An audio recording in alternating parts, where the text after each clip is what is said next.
चलिए सो बात करने वाले हैं CDSL के बारे में। एक कमेंट प्राप्त हुआ है और कार्तिक जी ने इसके अंदर क्वेश्चन पूछा है कि 100 क्वांटिटी उठाई हुई है और इनका जो प्राइस है वो 1700 रुपये का है और शेयर के अंदर लगातार गिरावट देखने को मिल रही है। अभी अगर हाल फिलहाल की बात करते हैं तो स्टॉक के अंदर जो पिछले 1 महीने में अब तक मूवमेंट देखने को मिला तो वो पॉजिटिव था, लेकिन उसके बाद गिरावट का सिलसिला बना हुआ है। तो जब इतनी अच्छी खासी क्वांटिटी बाई कर लेते हैं और स्टॉक के अंदर गिरावट देखने को मिलती है तो पैनिक का माहौल कहीं ना कहीं बनकर आ ही जाता है। तो यही सारी चीज़ें आपको अभी इस कंपनी के अंदर देखने को मिल रही हैं और जानना चाहते हैं कि आगे का रिव्यू किस तरीके से हो सकता है, आगे की चाल किस तरीके से हमें शेयर के अंदर देखने को मिल सकती है।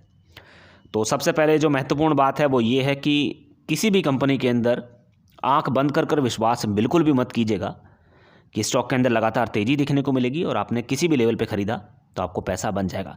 ऐसा भी हो सकता है कि कुछ कंपनियां अच्छी खासी हैं, फंडामेंटल ठीक ठाक है, लॉन्ग टर्म में चार्ट पैटर्न लगातार ऊपर की तरफ जा रहा है, तो स्टॉक के अंदर जब प्रॉफिट बुकिंग देखने को मिलती है तो काफ़ी समय तक प्रॉफिट बुकिंग हमें देखने को मिल जाती है।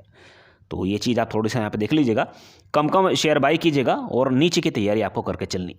तो ये तो हुई दूसरी एक बात। अब अगर दूसरी बात के बारे में बात करें तो इस कंपनी के फंडामेंटल बेहद ही मजबूत स्थिति में है, तो पैनिक करने वाली कोई बात नहीं है। हाँ, ये बात ज़रूर है कि शॉर्ट टर्म में गिरावट आपको स्टॉक के अंदर देखने को मिल रही है, लेकिन अगर आप लॉन्ग टर्म का चार्ट पैटर्न इस कंपनी का उठाकर देखें तो शेयर में लगातार मजबूती ही देखने को मिली है। 6 महीने की बात करते हैं तो 57% के रिटर्न देखने को मिले। 1 साल की बात करते हैं तो 214% का मूवमेंट आपको स्टॉक के अंदर देखने को मिल चुका है। और अगर 5 साल की बात करें तो 2017 से लेकर अब तक कोई भी निवेशक इस कंपनी से निराश नहीं है। टोटल रिटर्न लगभग 499.01% के दिखाई दे रहे हैं। तो मल्टी बैगर रिटर्न बने हैं और आगे भी भरपूर संभावनाएं हैं कि इस कंपनी के अंदर मल्टी बैगर रिटर्न बन सकते हैं। हाँ, शॉर्ट टर्म में कुछ समय के लिए स्टॉक परेशान कर सकता है, लेकिन लॉन्ग टर्म के लिए रास्ता साफ है इस कंपनी का। देखिए, अगर कार्य की बात करें, काम क्या करती है ये कंपनी, तो ये सिक्योरिटीज़ डिपॉजिटरी है और ट्रांसैक्शन जो आपके होते हैं, लेन देन आपके जो होते हैं, शेयर आप खरीदते बेचते हैं, तो वहाँ पे सिक्योरिटीज़ ये कंपनी हम लोग को प्रोवाइड कराती है। तो सिक्योरिटीज़ प्रोवाइड कराती है और उसके लिए ये चार्ज भी वसूलती है। तो देखिए, आपको चाहे फ़ायदा हो चाहे नुकसान, इसे इस चीज़ से कोई मतलब नहीं है, इसे ओवरऑल अपने पैसे से मतलब है। लेकिन हाँ, उसके लिए सिक्योरिटीज़ देती है, तो ये काफ़ी बड़ी बात निकल कर आती है। तो एक ऐसी कंपनी के अंदर आपने निवेश किया है जो कि लॉन्ग लाइफ अगर देखा जाए तो उसका बिजनेस बहुत ही बेहतरीन दिखाई दे रहा है और आगे आपको इसके अंदर और भी वृद्धि देखने को मिल सकती है। वो क्यों? वो इसलिए क्योंकि देखिए, अगर आप पॉपुलेशन का ग्राफ देखें तो वो लगातार बढ़ता हुआ नज़र आ रहा है और यहाँ पे अगर जो आप डीमेट अकाउंट ओपनिंग देखें वो भी लगातार बढ़ती हुई नज़र आ रही है।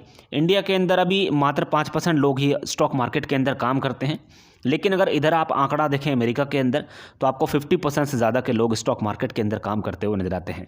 तो जितने ज़्यादा लोग स्टॉक मार्केट के अंदर होंगे उतना ज़्यादा फ़ायदा इस कंपनी को ओवरऑल होने वाला है। तो आगे ये सारी संख्या आपको बढ़ती हुई नजर आएगी। तो लॉन्ग टर्म में इस कंपनी का फ्यूचर जो है वो काफ़ी ब्राइट है। तो अगर आप होल्ड कर सकते हैं लंबे समय के लिए, 2 साल 3 साल 5 साल, तो मल्टी बैगर रिटर्न आपको इस लेवल से भी इस कंपनी के अंदर दिखने को मिल सकते हैं। अब अगर बात की जाए फाइनेंशियल की, तो फाइनेंशियल ट्रेंड भी काफ़ी अट्रैक्टिव दिखाई दे रहा है। कंपनी का रेवेन्यू लगातार बढ़ता हुआ नजर आ रहा है। 2018 से लेकर 2021 तक की जो स्थिति है वो पॉजिटिव दिखाई दे रही है। साथ ही में अगर प्रॉफिट की बात करें तो प्रॉफिट के अंदर भी हम लोग को इस बार अच्छा खासा रुझान देखने को मिला है। अगर आप पिछले साल की तुलना अब से करें तो 2020 की तुलना में 2021 अच्छा खासा रहा। 2021 के अंदर अच्छा खासा प्रॉफिट इस कंपनी का हुआ और रेवेन्यू भी अच्छा खासा बढ़ता हुआ नजर आ रहा है।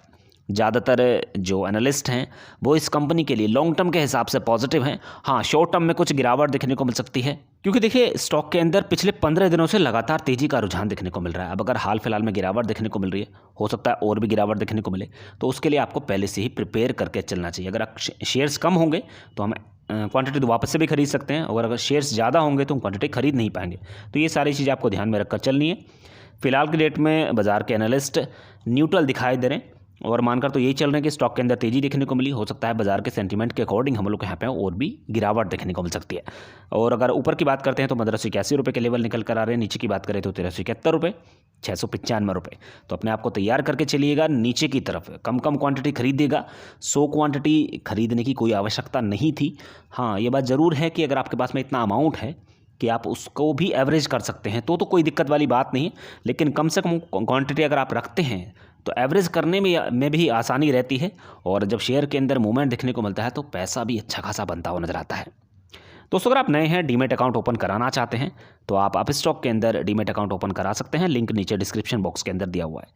दोस्तों अगर ये पूरी जानकारी आपको अच्छी लगी हो तो वीडियो लाइक ज़रूर कीजिएगा, चैनल सब्सक्राइब करके रख लेना ताकि नई वीडियो का नोटिफिकेशन सीधे आपके मोबाइल पे के। Thank you so much for watching.